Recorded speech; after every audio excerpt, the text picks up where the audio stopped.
இந்த ஜமாத்தில் முரண்பாடாக இருக்கக்கூடியவர்கள் நிர்வாகியாக இருக்கவே முடியாது. பொறுப்பு அமானிதம். பொறுப்புக்கு வரக்கூடியவர்கள் தன்மை இருக்கிறதல்ல, அது மகத்துவமாக இருக்க வேண்டும்.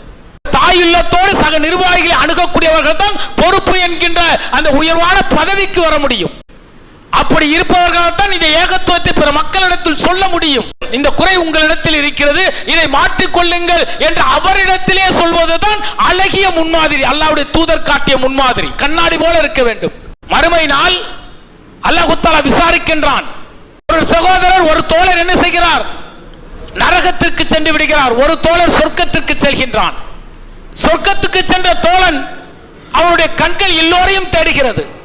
யாரை தேடுகிறது என்று சொன்னால், தன்னோடு பயணித்த சகோதரன், தன்னோடு இந்த மார்க்க பணியை செய்த நண்பன்.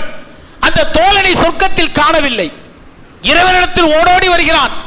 இறைவா, என்னோடு பயணித்தவர், என்னோடு இந்த ஏகத்துவத்தை சொன்னவர், இந்த மார்க்க பணியை என்னோடு செய்த நபர், உங்களுக்காக நானும் எங்களுக்காக நீங்களும் பரிந்து பேசக்கூடிய அற்புதமான வாய்ப்பு மறுமையில் இறைவன் கொடுக்கிறான் என்றால், இந்த கொள்கையில் பயணிப்பதால் கிடைக்கக்கூடிய மகத்துவமான கூலி அது.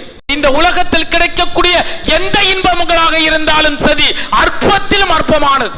இறைவன் என் மீது சுமத்திய பணி, நான் உயிரினும் மேலாக மதிக்கக்கூடிய தூதரவர்கள் சுமத்திய பணி என்ற அந்த உணர்வோடு இந்த பொறுப்புகளை நாம் வகித்தோம் என்று சொன்னால், மகத்துவமான கூலி அல்லாஹ் தஆலா கொடுக்கின்றான் என்று நான் என்று எவன் சொல்கின்றானோ அவன் இறைவனுடைய வல்லமைக்கு, பண்புகளுக்கு இணை வைத்து விடுகின்றான்.